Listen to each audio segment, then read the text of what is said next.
Let me take you along with the 4 drugs that I still have on my wish list. My golden rule with drugs always have been never look for drugs, but let them gradually come into your life. And maybe this sounds a bit weird, but that's how I always experienced it. I never have really been looking for drugs like externally, like hey, do you have this or this? They gradually came into my life, and that's why I have all of those experiences with the drugs. With my experience over the last 5 years, there are still some drugs left that I would like to do. And let me arrange them for you from least spiritual towards the most spiritual one at the end of this video. So the first one is moon rocks weed.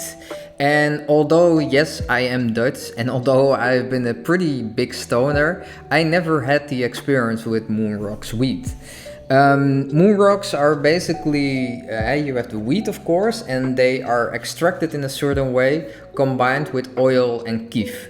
More specifically, they create like weed nugs. They look like nugs as well, and they are covered in cannabis oil. Typically, moon rock weed has a very high dosage of THC, around 50%. Which varies of course on the materials that are used. This is also why it's so appealing.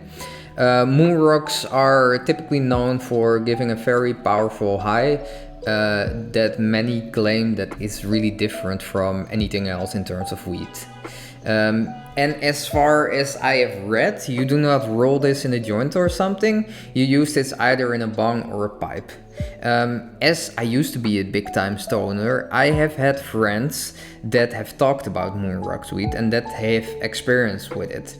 Especially in the Netherlands, the weed is already quite strong now that I haven't really been smoking weed for over a year now, but I would still take the time to try out moon rocks, and of course I would do this sitting down on a comfy couch and with some comfy food and some nice friends. The second one is magic truffles, and the specific one that I'm talking about is Atlantis.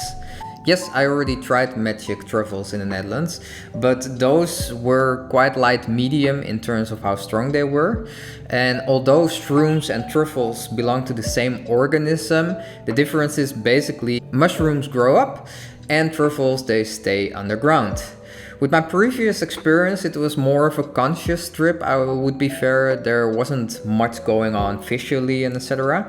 But it was still a nice experience because I was chilling outside with my friends close to the water. It was really nice weather. There was sun, of course.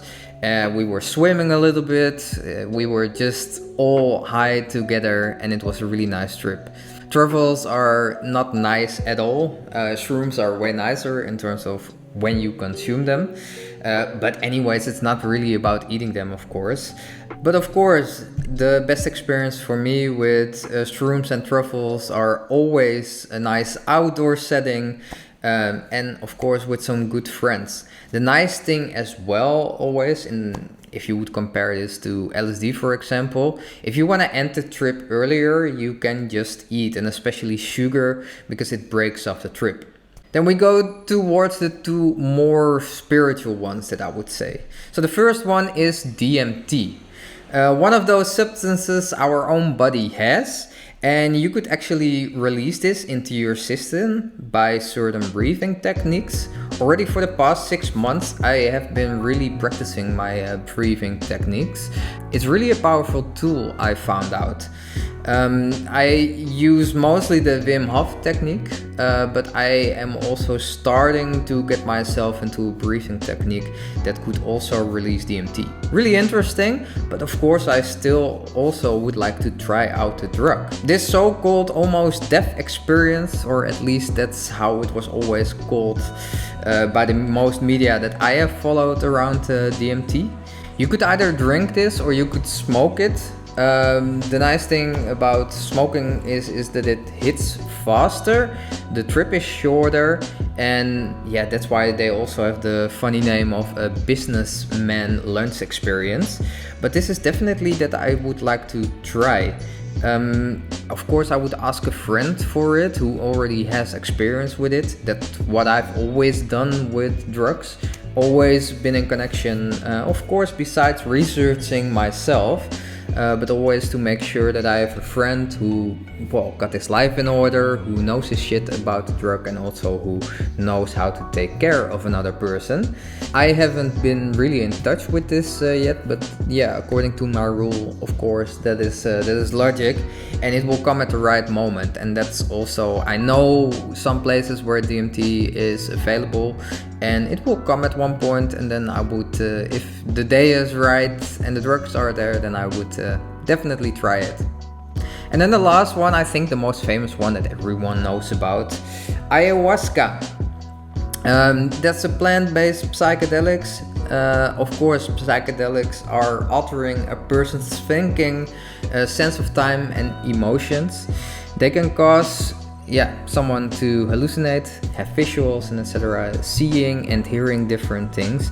And especially with what I read in terms of my research and what I've seen about this drug, you can actually find out a lot of yourself with this drug. This is also probably the one that I sort of have to break my rule for, because I would definitely like to try this out in a ceremony setting, and especially in South America with like a shaman leading the ceremony. And I know that this is gonna take a few days. I remember that my old roomie, he actually took it, and then he did it over a weekend. So he was doing it in the evening, then he came home during the day, and then the day after he basically did the same thing. And he was definitely in a whole different state than I would normally know him.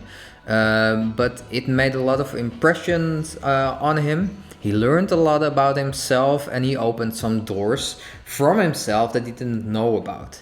And now that I'm older and also, hey, I'm more chilled with myself, this is also definitely why I would like to try it. I am not scared of any side of my character anymore. Like, hey, if I made mistakes or if there is stuff that I don't know about, let's deal with it, let's get it on. Due to that confidence, I also feel that I am ready for this experience, and I have the confidence to be able to handle ayahuasca. Of course, if I get in touch with all of this and the stuff that I talked about, I always do research. Yes, in terms of the moon rocks weed, well, if it comes my way or I'm gonna be at a coffee shop where they have it, then I will just get it. But in terms of the other ones, truffles, of course, I have a lot of experience with LSD as well, so not too worried about that. But it's always good to research your stuff and to know what you get yourself into, so that you don't have to get into a bad trip. That is really important. To don't just take it because, well, you think that it might fix something about yourself. I talked about that tomorrow. That's not how it works. But just be safe and just make sure that you do your stuff. So yeah, the 4 things that I would still like to try out. I hope you liked the video. I hope you would like to give me a thumbs up. And even if you're not subscribed, I want to get to 1,000 subscribers somewhere. So please help me out. Do the Mischa a favor. And then there is nothing else to say than big hug, much love, and then I see you in the next one. Ciao, ciao.